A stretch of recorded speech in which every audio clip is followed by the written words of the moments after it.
In Brazil, government has declared a medical emergency in the Yanomami territory following the reports of children dying of malnutrition and other diseases caused by illegal gold mining. A decree published by the government said the aim of declaration was to restore health services to the Yanomami people that had been dismantled by the previous government. Yanomami territory is the country's largest indigenous reservation bordering Peninsula.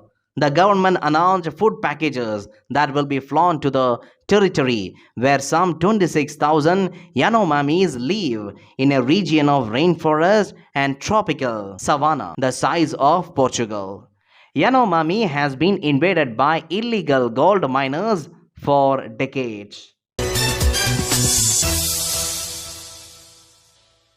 In New Zealand, the deadly flood emergency continued last days after heavy rainfall hit the country's North Island, causing landslides, flash floods, and knocking out roads.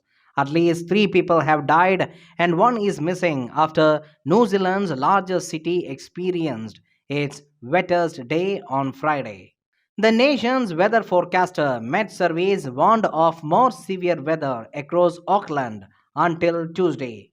The Met Service said that intense rainfall could also cause surface and flash flooding. New Zealand Climate Change Minister James Shaw said climate change is causing heavy rainfall to become more common and intense, though the impact varies by region.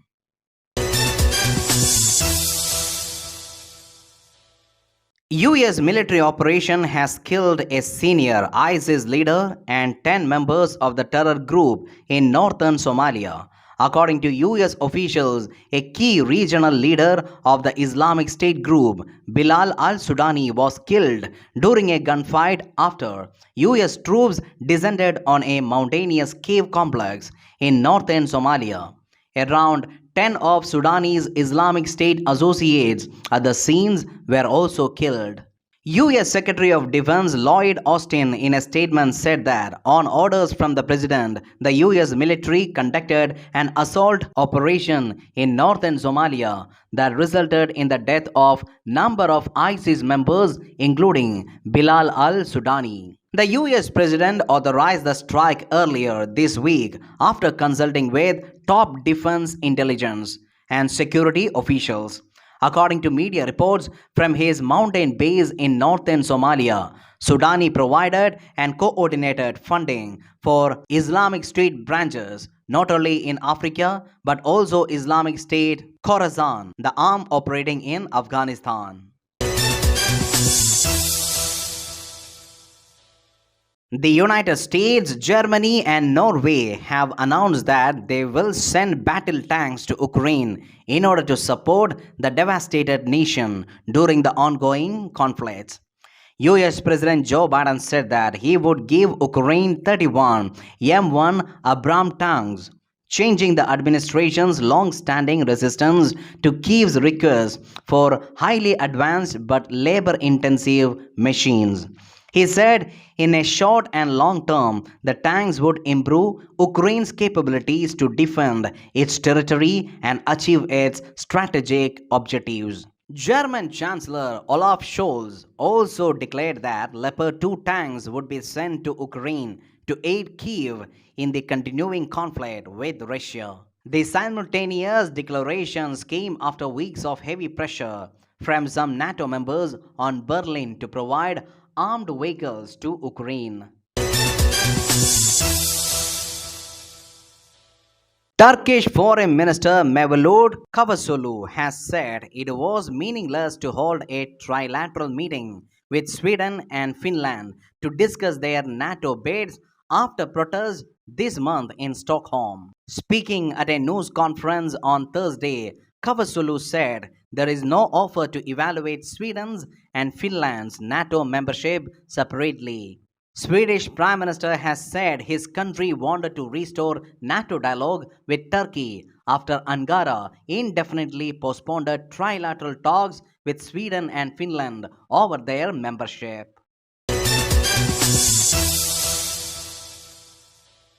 Pakistan is considering slashing the salaries of government employees by 10% across the board amid a deepening economic crisis in the cash strapped country. Pakistan is grappling with one of the country's worst economic crises in recent years amid dwindling foreign exchange reserves.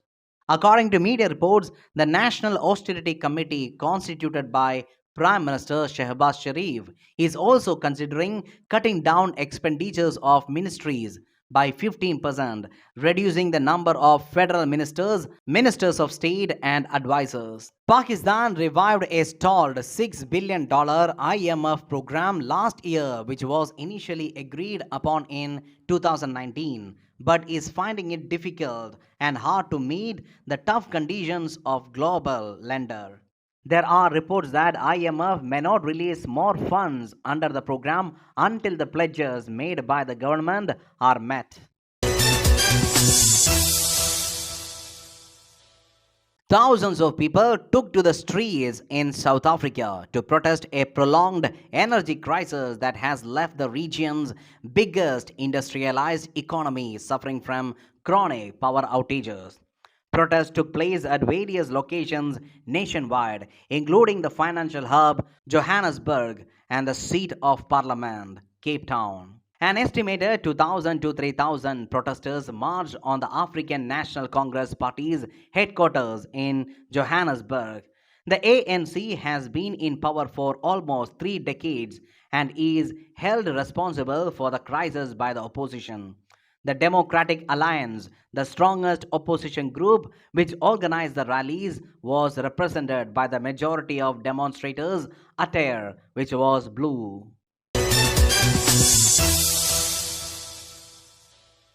Sri Lanka's tea production declined by 16% year on year in 2022 on the back of fertilizer issue and disruptions faced in the middle part of the year. The output fell by 48 million kilograms to a 26-year low of 251.5 million kilograms.